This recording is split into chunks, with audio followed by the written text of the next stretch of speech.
Good morning. I want to thank the Nelson Church for letting me come here this morning. It's a fascinating topic, and it's not fascinating because I've put it together. It's because history is very fascinating. And the more that I spend time in this subject, the more that I realize that these teachings are so woven into the fabric of our society. It's everywhere. You know, there's this kind of realization that the majority of people are just walking through life with all these ideas and philosophies that they have no idea why they believe them. And that's for a lot of us. We experience this. We get told things as we're young and as we go through this world, and we have no idea where these teachings come from. So that's what we're going to look at today. Why is it that people say, this energy and this energy that you put out into the world, it comes back to this idea of karma, this idea of positive and negative energy? Where do these things come from? Because it's everywhere. And the more you dig deep, the more you realize that we've accepted ideologies from certain individuals that had agendas. You see, many people like to think that they are not religious, that they're not spiritual. But the reality of the matter is, most people are religious and they don't even know it.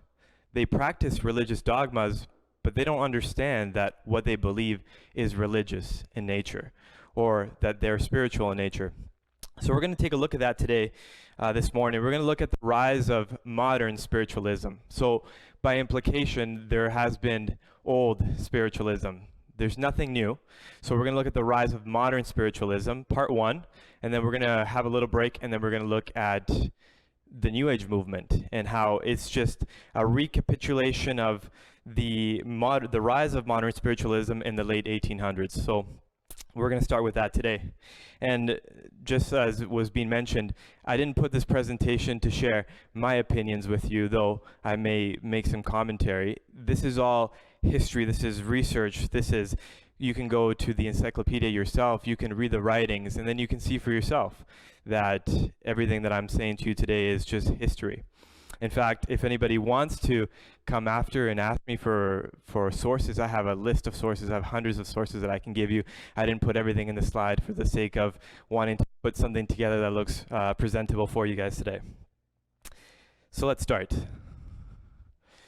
So some of the things that we'll discuss, we'll talk about how it started, why we study history. I think it was Benjamin Franklin or George Washington that says, those who do not study history are doomed to repeat it. And do we see that happening today? Are we repeating history? History is constantly being repeated. So we're going to look at why we study history. The teachers of spiritualism, typo in there. What are the teachings? Why does it matter? And what are the motives?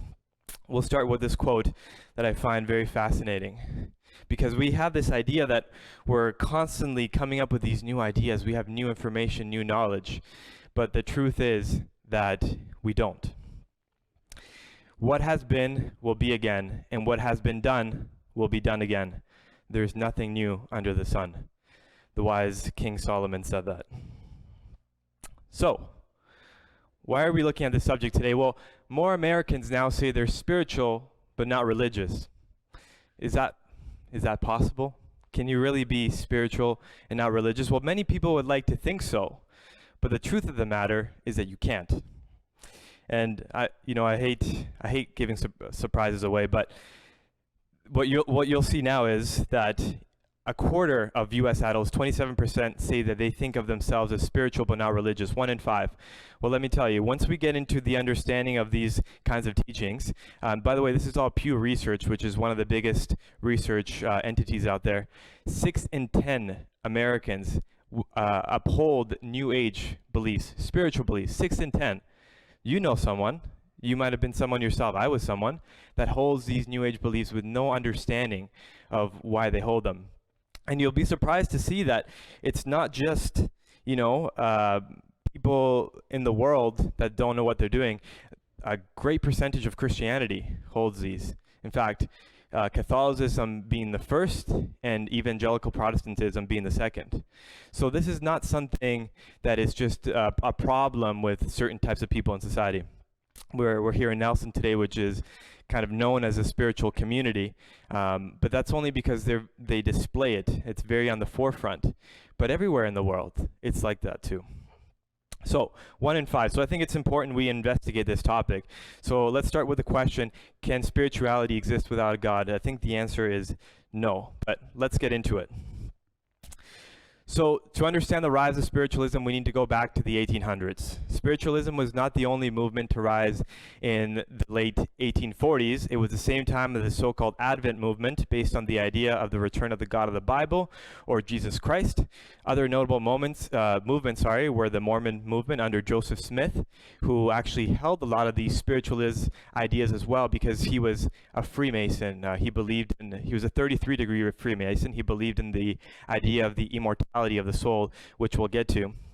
The Shakers, who followed their prophet Ann Lee, who believed in the incarnation of Christ. And of course, the modern spiritualism movement, everyone always goes back to, historians go back to 1848 with the Fox sisters. There's something else that I didn't put on here, but it's very fascinating. You see, there was 3 movements that were taking place at the exact same time.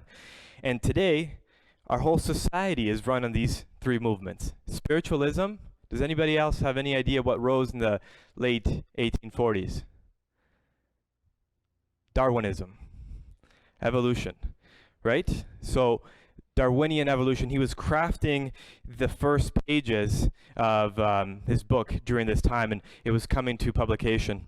So we have spiritualism, we have evolution, the atheist movement, and we have the spiritual movement, and at the same time we have this other movement that is coming together. It's all these religious denominations, Christian denominations, come together to figure out what the Bible is actually saying. And these 3 movements are the most prominent movements today in this world. Whether you agree or not, every single person is in one way or another holding on to one of these 3 movements. And it's fascinating that they were all rising at the exact same time.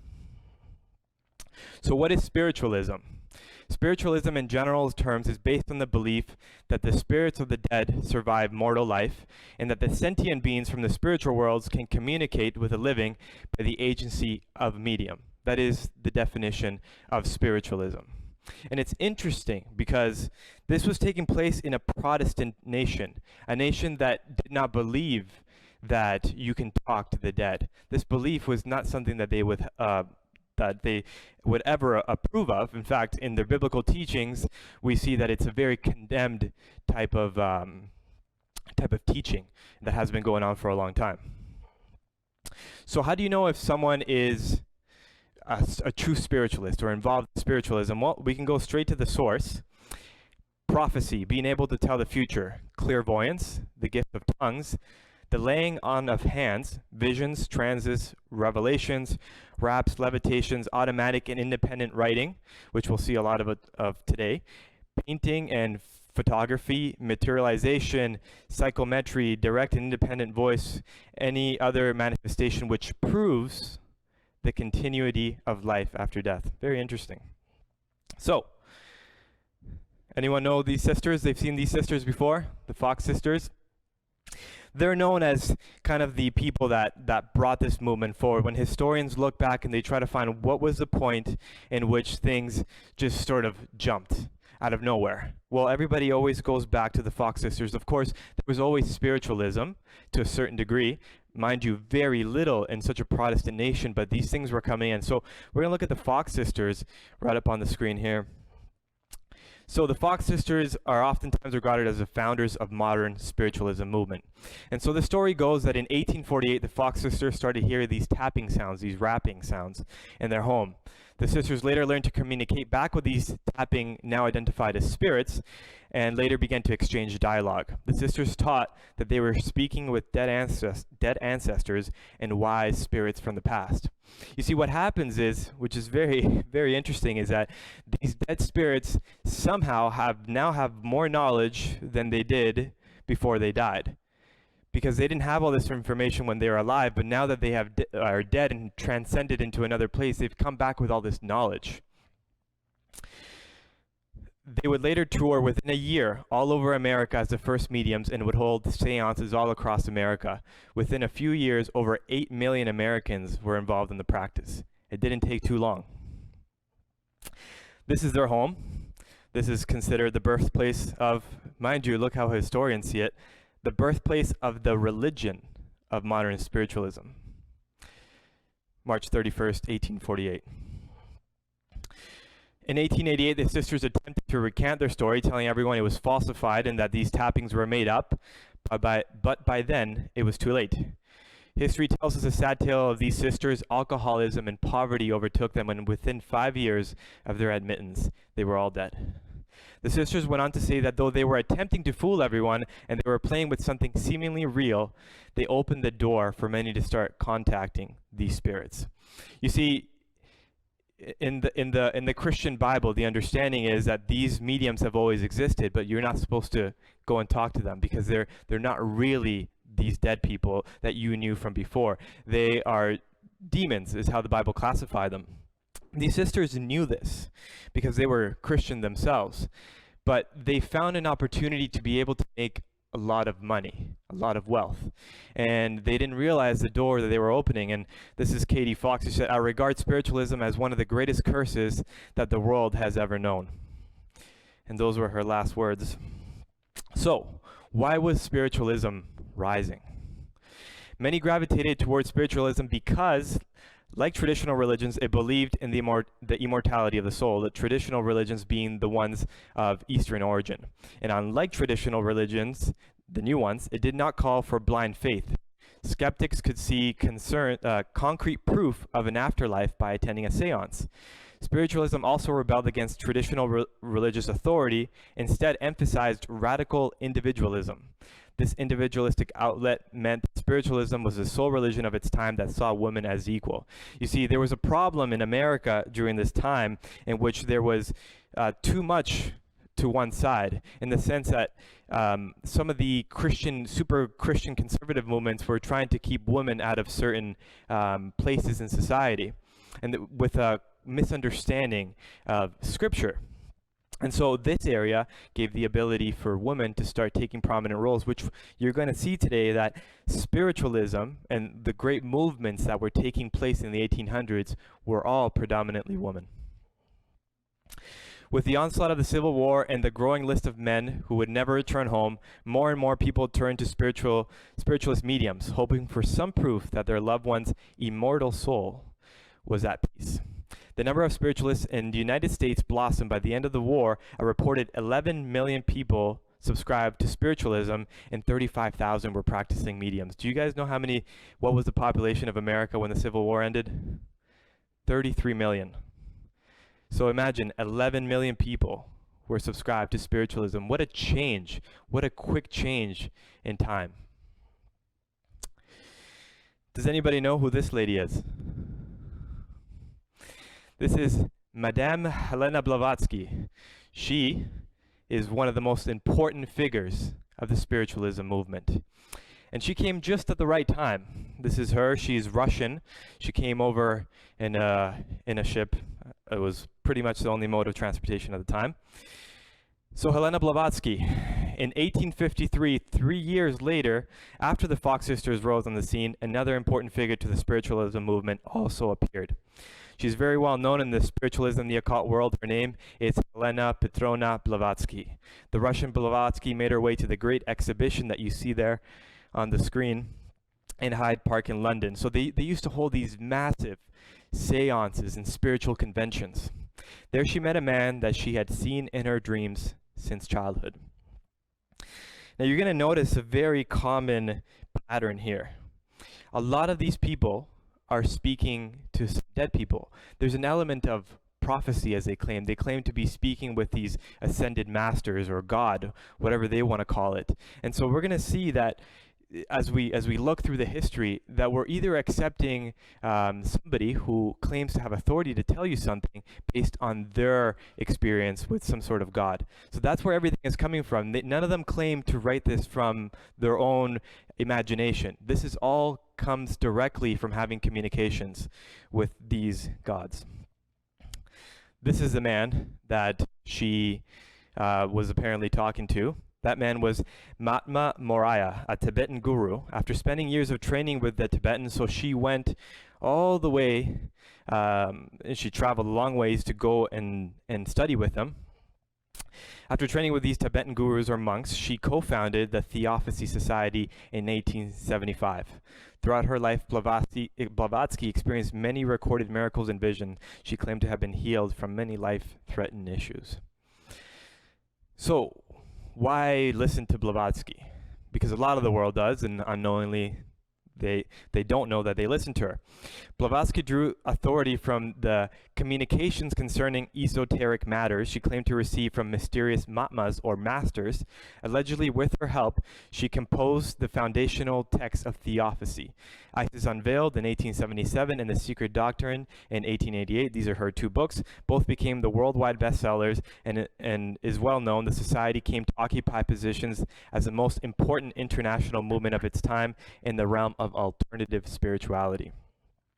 By 1889, the Theosophical Society had 220 sections all over the world, and many of the era's most important intellectuals and artists were strongly influenced by it. These are her books. I want you to remember that cover from The Secret Doctrine, because you're going to see a book that's very similar. And here you have, I don't know, you can't really see too well on the screen, but you have this symbol in the middle, and it's the snake eating itself. The symbol of the snake eating itself represents reincarnation, rebirth, and the endless cycle of life. Oh, here it is. So you can see that their motto is, there's no religion higher than truth. And we're going to get to that. So what is Theosophy? Theosophy is a collection of mystical and occult philosophies largely based on ancient Eastern religion and spirituality. Founded by Helena Blavatsky and Henry Steele Olcott, which was her husband, Theosophy is based around the premise that no religion is higher than truth. Though it takes into account aspects of religion considered to be virtuous, it ascribes it to none in particular. This sentiment will later be echoed by Gandhi in a famous quote when he said, "There is no God higher than truth." Who knows Mahatma Gandhi? Everyone's pretty familiar with Mahatma Gandhi? Well, we're going to get to him in a second. But who does Helena Blavatsky worship? Who does she believe to be the true God? Well, she says Lucifer represents life, thought, process, civilization, liberty, and independence. Lucifer is the Logos, the serpent, the savior.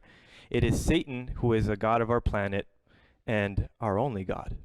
Interesting. You see, many people, and we'll get to it, many people hold on to a lot of her teachings. It's ingrained in our society, but really many don't know what she really believed.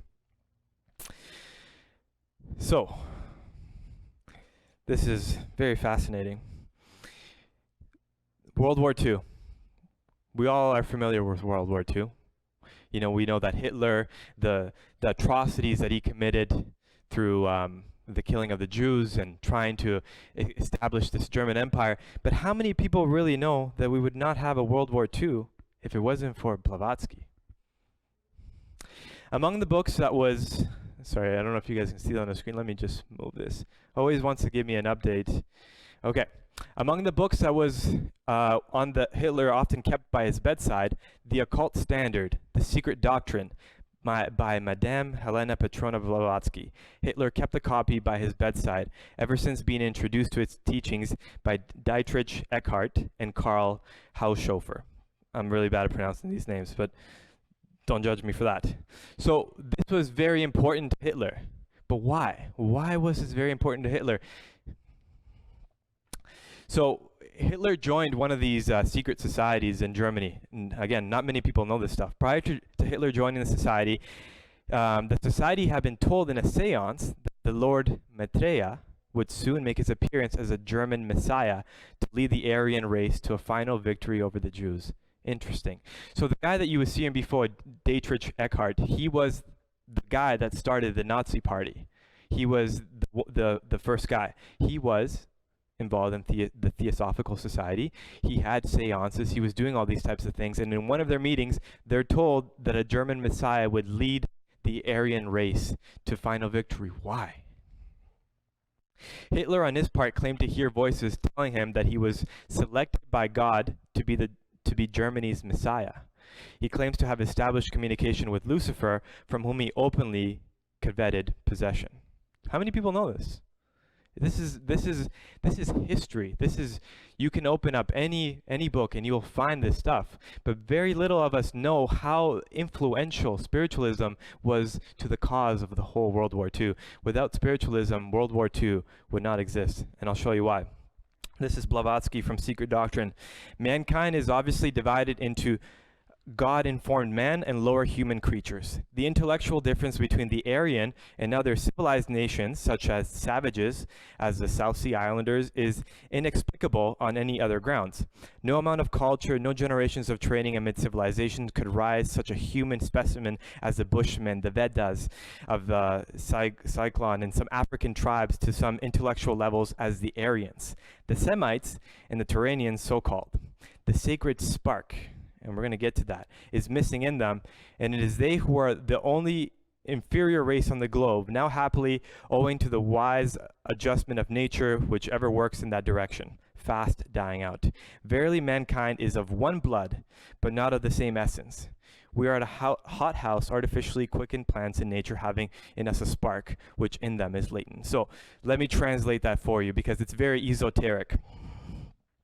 See, the teaching was that there's this Aryan race here on Earth. No one really knows who the Aryan race is other than these people in the occult. But Hitler knew. See, Hitler's understanding came to be that the German people were the true Aryan race, and within them was that blood. But what was happening is that it was being corrupted by all these other nations, such as the Jews.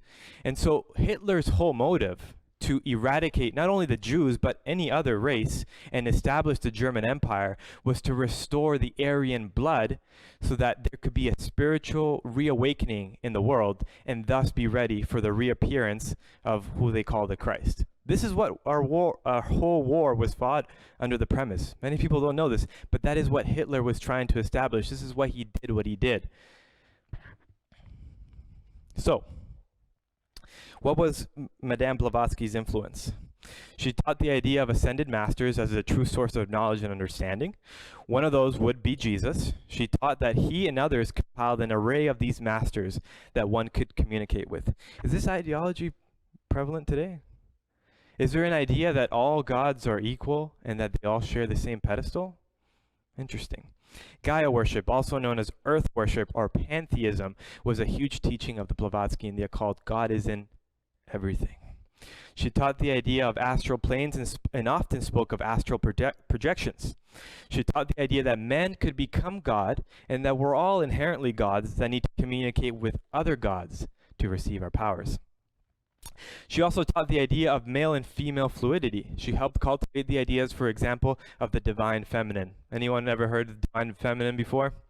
The divine feminine is a form of energy that all beings possess. It is known by many names as Shakti, Yin, and lunar energy, and is often connected symbolically with the moon. That's why there's always this moon worship in the occult and the New Age. Gaia, Mother Earth, and water. Just like divine masculine, it is one half of the spirit of life.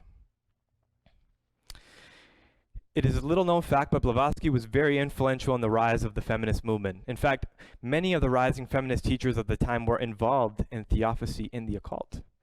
Take Susan E. Gay, for example, an author and the member of Blavatsky's Theosophical Society. This is what she said. That's her book right there. In the article, The Future of Woman, published in 1890, and the issue of Lucifer, which was later changed, the name, we'll go into that later. Feminist Susan E. Gay argues that women and men are but souls temporarily incarnated in male or female bodies.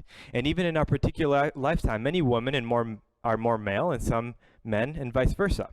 It is therefore inappropriate to impose special restrictions of any kind on women. The true idea in both sexes, she writes, is realized in those exceptional but grand characters which possess the best and noble qualities of both, and whom attain the spiritual equilibrium of duality. We're going to see this duality theme. But do we see that? Do we see this concept that, you know, there's this fluidity between the sexes? Blavatsky wrote extensively that these beings that she would communicate with her, which were all of Eastern origin, told her that she needed to propel Eastern teachings to the West. Now let me say something before I go into that slide. the Eastern teachings were dying because the majority of the people saw them as myth. It was understood to be myth. There was no Shambhala playing. None of these things were actually real. They were myth. As opposed to Christianity and arguably as well with Islam, it was tangible. The history was there. We know these things to be true, that they really existed. The Eastern mysticism was looked at as just fiction, myth. But you see, how could it be that these teachings would come into a whole society that was Christian? Well, it needed to be baptized. It needed to be recapitulated into something new for them to be able to accept. Otherwise, it wouldn't have flown. So, not my opinion, but how influential was she? Her theosophical doctrines influenced the spread of Hindu and Buddhist ideas in the West, as well as the development of Western esoteric currents like Erosophacy, Anthropophacy, and the New Age movement. Pretty straightforward, right? You see, when she would have these communications, and I didn't want to include all these quotes from the book, they're written in a very special way, as they would call it. It's esoteric, and it's not meant to be understood by the masses. She would say how these beings were telling her, you have to bring the yoga, you have to bring the meditation, you have to bring it into the Western world. And that was her life mission. Not just hers, but of the whole Theosophical Society. That is what they were trying to bring, all these Eastern teachings. Why? Into the West? Why the West? Why not where Islam is prevalent? Of course, we're all familiar with this man, Mahatma Gandhi. Who does not know Mahatma Gandhi? He's one of the most influential, regarded as one of the most influential figures of all time. Well, no Blavatsky, no Mahatma Gandhi. Mahatma Gandhi is one of the most revered names in Indian history for his achievements in ending British imperialism through nonviolent civil obedience. What they won't tell you is that there's a strong occult connection to his life of social justice due to the efforts of Madame Helena Blavatsky and Annie Besant, who we'll talk later about, and of the Theosophical Society. It's safe to say no Blavatsky, no Mahatma Gandhi. That's right. As Blavatsky's health was diminishing, she moved back to London, where she opened the Blavatsky Lodge. Say that word, right? It was a Freemason lodge, if you will. You see, women weren't necessarily allowed to have their own like Freemason type lodge, so they created their own. Blavatsky did that. Later, they would merge. Now, with time has passed. One day, this lodge was visited by Mr. Gandhi himself. Very interesting. How does a man like him just one day walk into a place like this, unless he was being guided?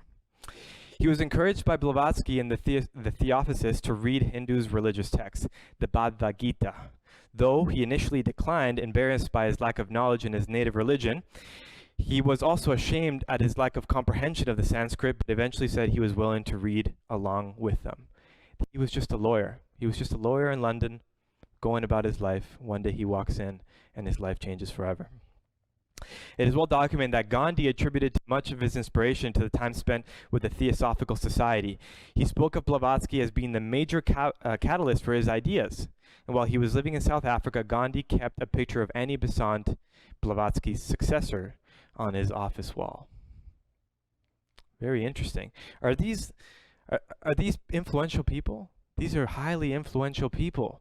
What ideas were they running under? Is it possible that we have highly influential people this day who are running on a lot of these ideas? I think it's very possible. Looking at some other figures, Cora Scott. She was a prominent spiritualist and trance lecturer, known for her impressive public speaking and stunning beauty. Cora began her career at the age of 15, appearing before audiences, appearing to fall into a trance, and then speaking to enraptured audiences as if the spirit was communicating through her. She would later go on to become the pastor for the Spiritualist Church in 1875 and co-founded the National Spiritualist Association of Churches in 1893. In 2002, the association reported 144 member congregations. There are 10 state associations and 11 camps, and there are 4 here in Canada, Ontario and Quebec. And the motto is, as the sunflower turns its face towards the light of the sun, so spiritualism turns the face of humanity towards the light of truth. You see, what they believed is that, you know, the humans were in some sort of darkened understanding. Why? Well, they blamed Christianity, and they blamed the teachings of the Bible, and that spiritualism can enlighten the human into seeing that there is this ageless wisdom in people who have died. And it was in complete opposition to the teachings of the time that there was no immortality of the soul. There's no life after death. But that's exactly what they taught, immortality of the soul and knowledge from beyond the grave, amongst many things. So what are the beliefs that Cora Scott brought forward? Well, we believe in an infinite intelligence. We believe that the phenomena of nature, both physical and spiritual, are the expression of the infinite intelligence. We affirm the correct understanding of such expression and the live in accordance therewith constitute true religion. We're going to see true religion, what that is. We affirm the existence and the personal identity of the individual continues after change called death. We affirm that communication with the so-called dead is a fact, scientifically proven by the phenomena of spiritualism.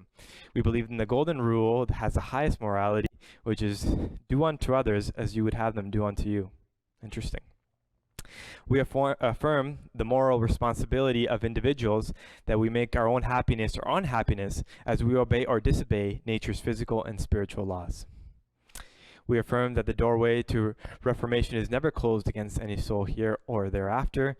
We affirm the precepts of prophecy and healing as divine attributes through mediumship. You see, bring it back to this prophecy element. All throughout the 1800s, there was this whole thing with prophecy taking place. This is why you have the rise of the Mormons, who had the prophet Joseph Smith, the rise of the Seventh-day Adventist Church with Ellen G. White and her prophecy that she was receiving, Helena Blavatsky, Alice A. Bailey, continuous. It was all prophecy, prophecy, prophecy. But here's the kicker.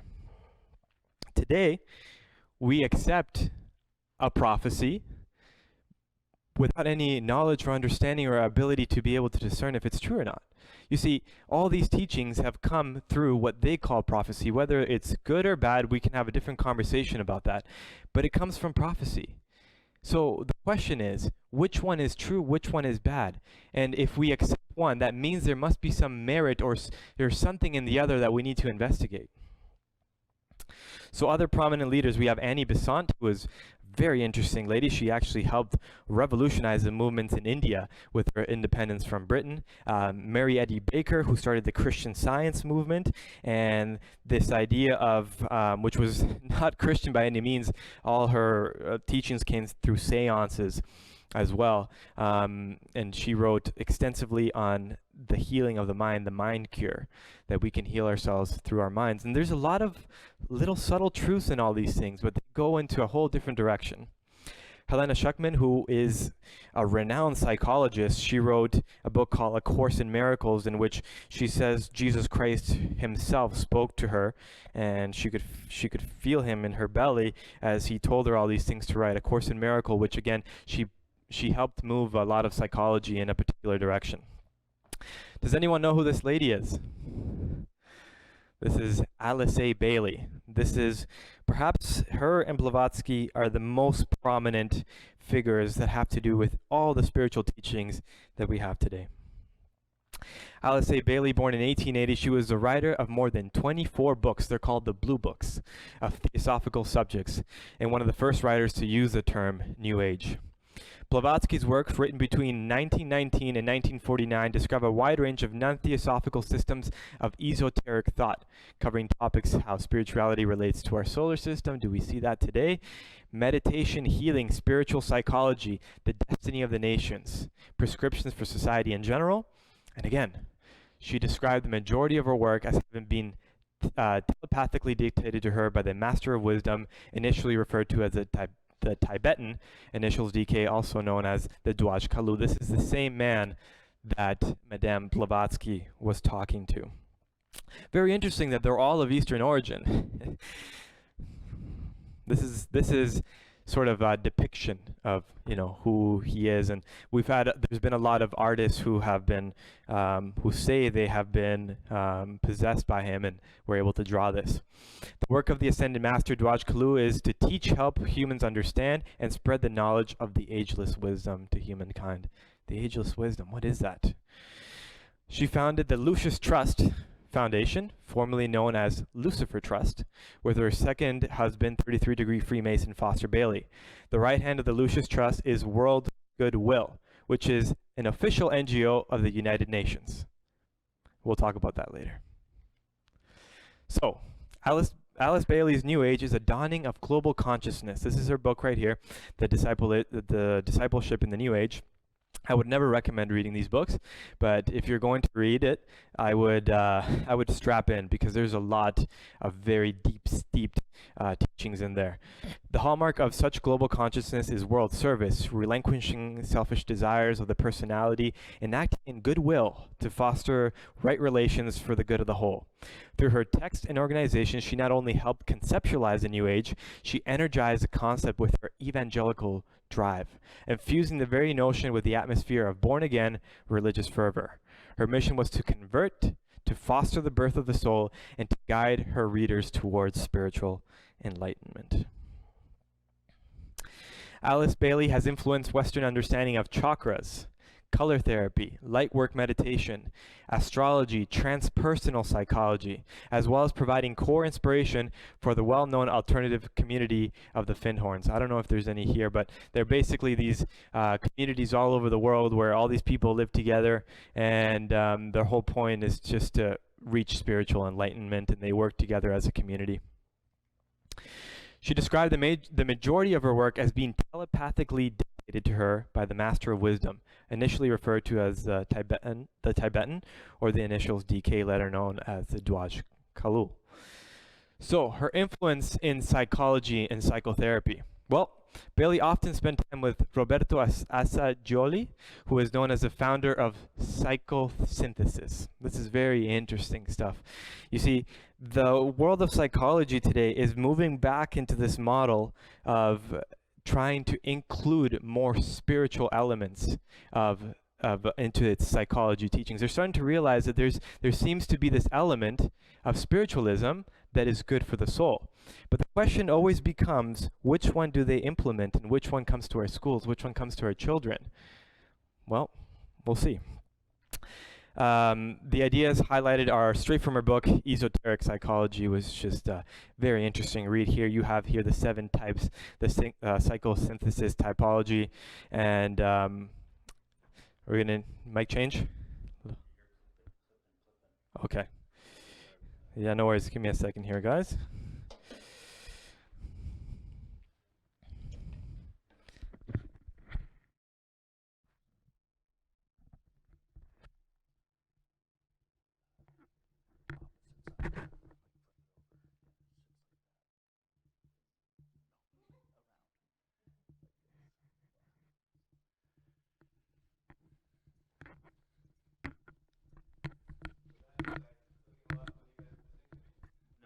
They wouldn't have heard it. It was.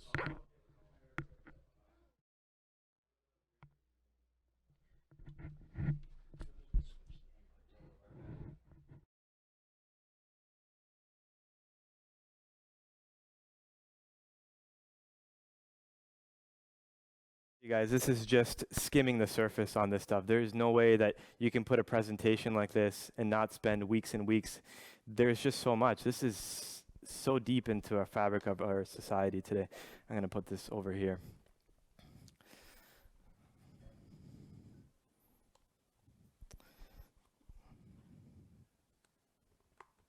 Okay, it does not want to go in there. Okay, am I good to go? Good to go? Okay. And you guys hear me? Okay. So we have a lot of our psychology today that comes from a lot of her writing. So psychosynthesis, what is this? It's an approach to psychology that expounds the boundaries of the field by identifying a deeper center of identity, which is the postulate of the self. It considers each individual unique in terms of purpose in life and place value on the exploration of human potential. The approach combines spiritual development with psychological healing by including the life journey of an individual for their own unique path to self-realization. I always hear all the time, self-realization. It's hard to realize things by yourself sometimes. So I don't know how this is the best approach. So psychosynthesis identifies 7 levels of consciousness, and you might have heard this before. The collective consciousness, right? The collective unconsciousness. So the lower consciousness, the middle consciousness, and these are all areas that they've identified in the brain, supposedly. Higher unconsciousness, the field of consciousness, the conscious self or I, the higher self, and the collective unconscious. So how do we practice this type of psychology? So we have the dialogue, the Gestalt techniques, dream work, guided imagery, affirmations, meditations are all powerful tools for the integration. But the attitude in the presence of the guide, as they refer to it, or as other people may refer to as the counselor or whoever, the person that is there, they have to guide you through this process. It's far greater importance than the particular methods used. Now, I just want to clarify before it seems like maybe I'm saying something that I'm not. I'm not against the teachings of some of the teachings of psychology. I do agree with some of them. I think some of them are not good, and I think some of them have dark roots. And I also believe that there's a particular psychology that is being given to us, and we have to choose only that one. And I want to say one more thing, actually, while I remember. I was going to say this earlier, and again, I say this with no means of trying to establish whether something is good or right. But how many people are familiar with chiropractic work? Pretty much everybody in here. How many people have been to a chiropractor before? I'm going to raise my hand here. So again, when we talk about this history, our lack of understanding of knowledge, how many people know that the only reason we have chiropractic work is because the doctor who wrote the manuscript had a seance with a dead doctor who gave him all the teachings? This is history. You can Google this once you get home. This is well-established history. So there's something to be said about that. Whether that man made that up, which everyone knows he didn't because everyone was doing seances at the time. A lot of people spent time with him. What's the motive? Or is it true? Is it possible that there is spiritual communication with the other side? And how come this doctor didn't write this before he died? He sort of came to this knowledge afterwards in his death. Is it possible that it's maybe not the same person? So it's important to understand why we do things. You know, I talk to people and they tell me, I'm not spiritual. I don't believe in spirits. But you go to a chiropractor. You see, that work would not exist if it wasn't for this seance that wrote the whole manuscript. The dead doctor spoke to him. He wrote exactly what he said. I'm not trying to tell anybody not to go to a chiropractor here. I'm not saying that. But I'm saying that it's important to know where things come from. Because if you accept that, then you must surely accept that there could be other possible spiritual elements that are maybe true, or some that are good, or some that are bad. Transpersonal psychology. This is another area that she influenced. She started this. Is a subfield or school of psychology that integrates the spiritual and the transcendent aspects of the human experience with the framework of modern psychology. It's the blend of the two. The transpersonal is defined as experiences in both the sense of identity or self extends beyond, or that the self extends beyond. This is what they refer to as trans. The individual or personal to encompass wider aspects of the humankind, life, psyche, or cosmos. It has been defined as development beyond conventional, personal, or individual levels. So, just to kind of give you a little depiction of what I'm talking about when I talk about this transpersonal psychology, which is what we're seeing today, and we're actually seeing in the school systems, their introduction or trying to introduce a lot of these teachings. I'll give you an example. You see, not long ago, the Supreme Court in America had to strike down when psychologists were trying to introduce transcendental meditation into the schools. The Supreme Court argued that the teachings were religious in nature, and so they could not be in the schools. Now, on the same token, that's the reason why the praying and stuff like that is removed from the schools, because the America and the Constitution says that Congress shall make no law, right, that prefers a specific type of entity, one being religious. So they removed both. But what is happening lately is that there is this push, and it's happening here in this country, and it's happening in America, to introduce a different type because they've somehow removed the spiritual element or the religious element. It's called mindfulness meditation. Has anyone heard of mindfulness meditation? You see, I find it very interesting. You know, they say that it's evidence-based, it's very research, and it works. And mind you, I wouldn't disagree with that. I mean, I've looked at a lot of studies on it. I've looked at long-term. You know, they say if you do too much of it, it's really bad for you. You have to do a certain amount, which is exactly what they teach. But I find it really interesting that if you look at the research, and I've looked at a ton of research for Christian meditation, it has very, very positive effects, extremely positive effects. You just look at the anxiety levels, depression levels. But it's really interesting that something that's so evidence-based like that could not be introduced into the schools, but one that is based on Eastern teachings is brought into the schools. Why is that? Why is there a desire to remove that? Why don't these same people go to, let's say, a Muslim nation and try to tell them, hey, you know, we have this new evidence-based teaching, and try to put it in their schools? Why is it only happening in our countries? It really makes you think, right? So the spiritual psychology combines the spiritual and the transcendent figure. So here we have the conventional psychology. It focuses on the three areas of the physical, mental, and the emotional. And now we have the spiritual psychology, which is the physical, mental, emotional, and the inner self. And now the idea in the psychology realm is the merging of the two together. That is what we need to give to people. But what they don't tell you is the history of them. And I'm going to get to that in part 2 of this presentation. I'm going to show you that it's not my opinion. It's not my opinion that mindfulness meditation is of Hindu origins. The guy who started it himself, John Zabat, who started the whole teaching, he was creating Hindu teachings. He'll tell you himself. So it's very interesting to know the history, because as parents, you know, you go into the school systems and they're telling you that they're teaching your kids this, and you're okay with it because it's just the new evidence-based psychology, right? And no understanding about its historical and spiritual implications. So politics. How influential was Alice A. Bailey in politics? Well, Alice A. Bailey's call for the New World Order, and this is a straight quote from her website, call for a New World Order and support of the United Nations have resulted in an uproar amongst conspiracy theorists. Conspiracies are not wrong when they point to the infiltration of the UN by Alice Bailey's co-workers. So they're not wrong. They're seeing something happening here. They're not wrong, but they're jumping to a lot of conclusions, perhaps. Membership of the UN Spiritual Caucus is filled with her people. Her organization's World Goodwill is a UN NGO. Does everybody know what an NGO does, especially from the UN? They have such influential power to change a lot of the philosophy that we have in the world. In 1952, Eleanor Roosevelt read Alice Bailey's prayer, the Great Invocation, which we're going to look at today. And it's very interesting, but it's very popular on a radio broadcast from the UN building. In 1882, Benjamin Creme, who was a very interesting fellow himself, he was believed to be speaking to the Maitreya, who they call the Maitreya, the Christ, who's not the same Christ as Jesus Christ.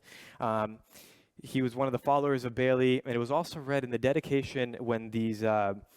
is everybody familiar with the new Ground Zero by the towers? They built these new buildings. I'm not necessarily too familiar with what the buildings that were built, but they read this exact same prayer there. It's considered to be this beautiful prayer, but many people do not know what she's saying in that prayer. What about her influence in music? Who knows Van Morrison? Everyone knows Van Morrison. Come on, we've all heard something from Van Morrison. As with many of Morrison's recordings, spirituality is a major theme, and songs are based on the teachings of Alice A. Bailey. Interesting.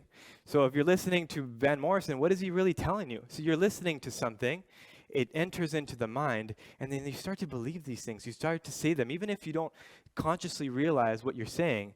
You're really practicing these old teachings. In fact, there's so many people that were writing, and I put some lyrics. I think I have them here next.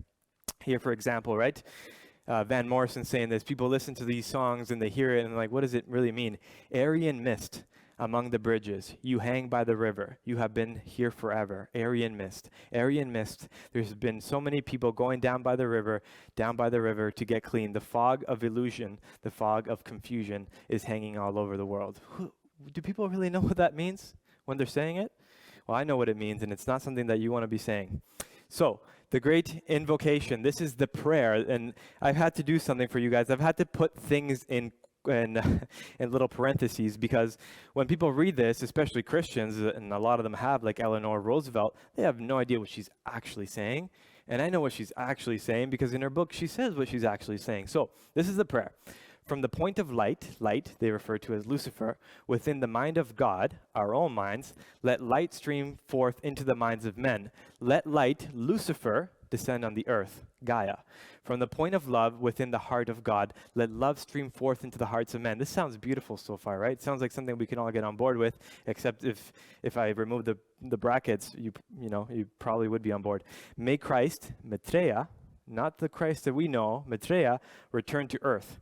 From the center where the will of God, Shambhala, you guys are from this area, you guys have heard Shambhala, the festival, right? I mean, do you know how many people really know what Shambhala means when they're at these festivals? Let the purpose and guide the wills of man, the purpose of which the masters, which is the ageless wisdom, know and serve, from the center which we call the race of men. Let the plan of love and light work out, and may it see the door where evil, good, dwells. Let light and love work. Let love and power restore the plan on earth. The plan on earth is that man may become God. So, and this is her quote here. When you say, may Christ return to earth, remember, this refers to the hierarchy as a whole. Okay, we're going to get into her final composition, the reappearance, or what's the term? We'll see it there, but it's about the hierarchy so you can get an understanding. Not only to Christ, Lucifer, he is the heart and center of the hierarchy, and although he is now among us, the remainder of the hierarchy, the part which will externalize, so that's what it was called, the externalization of the hierarchy, slowly over the years still must be invoked. The magnet conduit for their descent must be maintained. So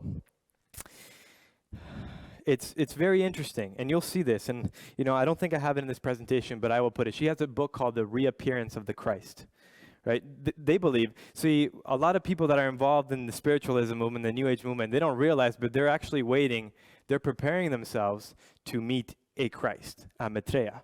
They don't know that, but that is what they're doing. She believes, she wrote this a long time ago, she believes this will take place by 2025 in her books, but that's a whole different thing. So the ageless wisdom. This is the belief. In every age or in times of exceptional crisis, great spiritual leaders have come into the world to enable mankind to take its next evolutionary step. We know them among others as Hercules, Rama, Krishna, Buddha, Muhammad, and Christ. Each is given a body of teachings, a central and common theme of which is right human relations.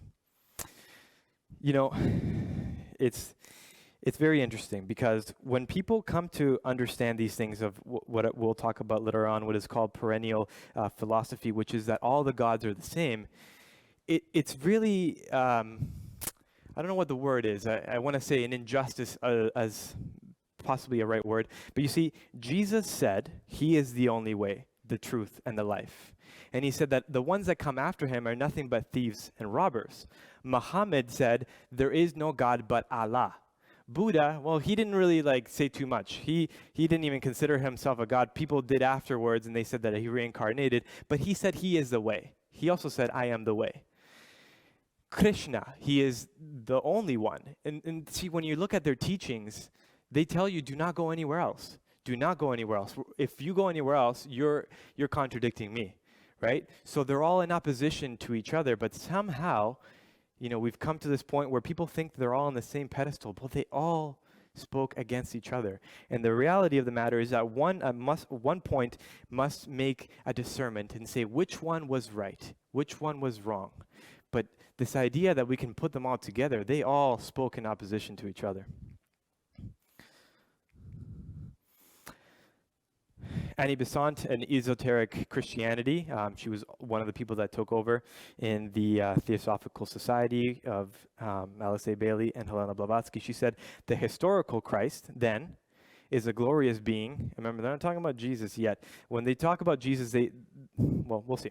The historical Christ, then, is a glorious being belonging to the great spiritual hierarchy that guides the spiritual evolution of humanity, who used for some 3 years the human body of the disciple Jesus, who spent the last of these 3 years in public teaching, who was the healer of diseases and performed other remarkable occult works. Fascinating. Benjamin Cream, one of Alice A. Bailey's people in the UN, he said, because we got to look at what they actually say about Jesus, right? Because when you start to look at this, you kind of see, hey, you know what? They're kind of picking on Jesus a little bit. You know, why is it that nothing about Muhammad, nothing about Krishna, Buddha, but it's all about, like, hey, let's take Jesus down a little. And you'll see that in Alice A. Bailey's 10-point plan. He, Master Jesus in Palestine, was a very advanced disciple, a 4th degree initiate of Freemasonry. Just shortly of a master, he took the 4th initiation, the crucifixion, openly on the outer plane. Normally, you are not expected to die on a cross when you take the 4th initiation. He did that to symbolize for us dramatically the great experience of renunciation. He is now a master, becoming a master in his immediate next life as Apollo, who opened an ashrama in North India where he is buried. From the fact that has come the legend that somehow Jesus did not die on the cross, that he was secreted out of Palestine and went into India and is buried there. It was a being who was Jesus, but in his next incarnation as Apollo, Jesus is now a very advanced master. In the 7th of the 8th century, he went to America and taught the Indian populations, then went on to the Pacific and taught the Polynesians.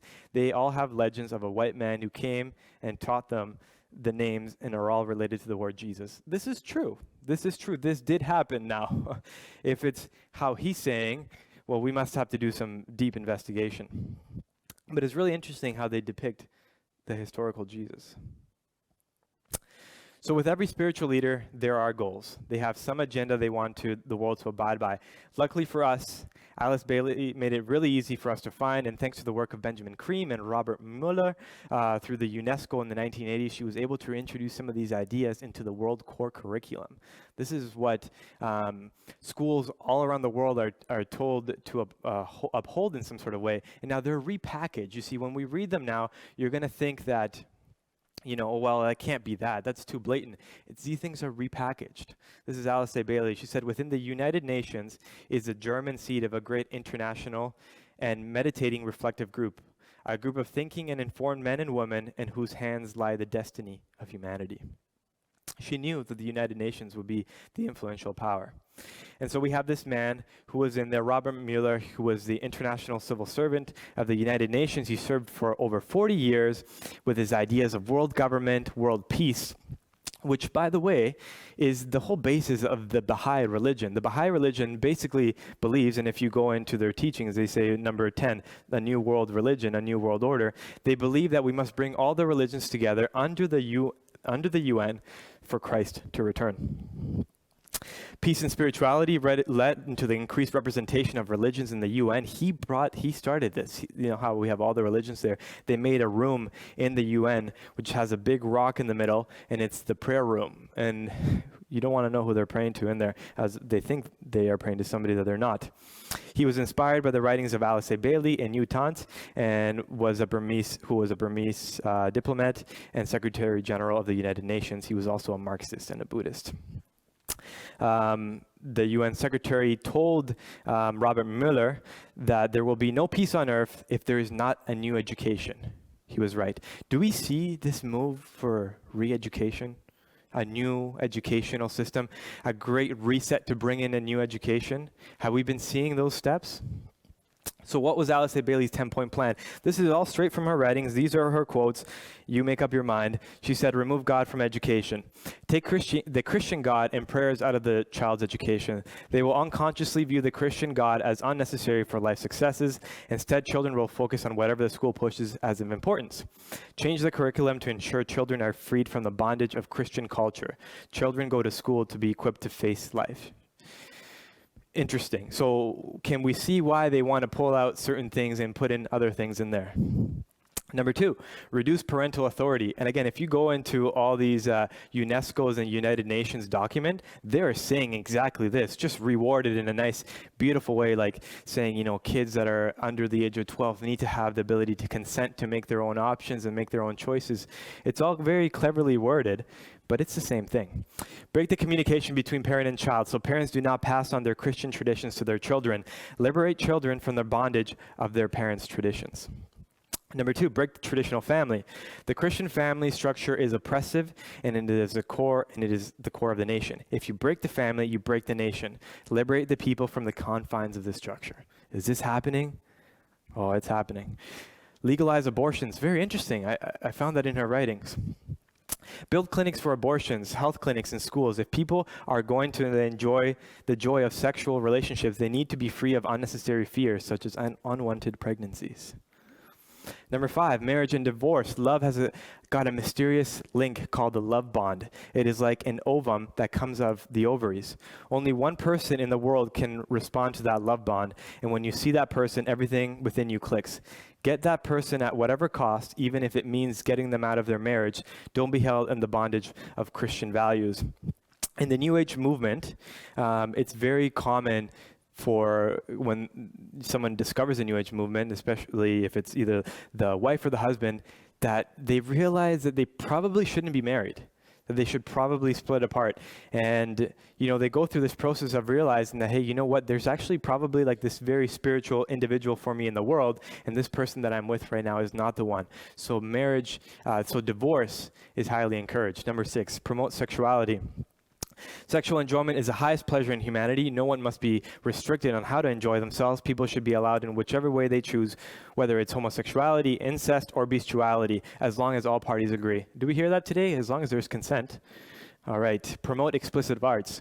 Promote new forms of art which will corrupt and defile the imagination of the people. Art is the language of the spirit, that which is inside you and you can bring out in a painting, music, acting, and drama.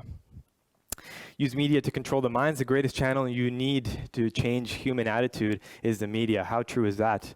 I mean, over a course of a year and a half, society has changed, right? Can you imagine if that TV wasn't on? What would have happened?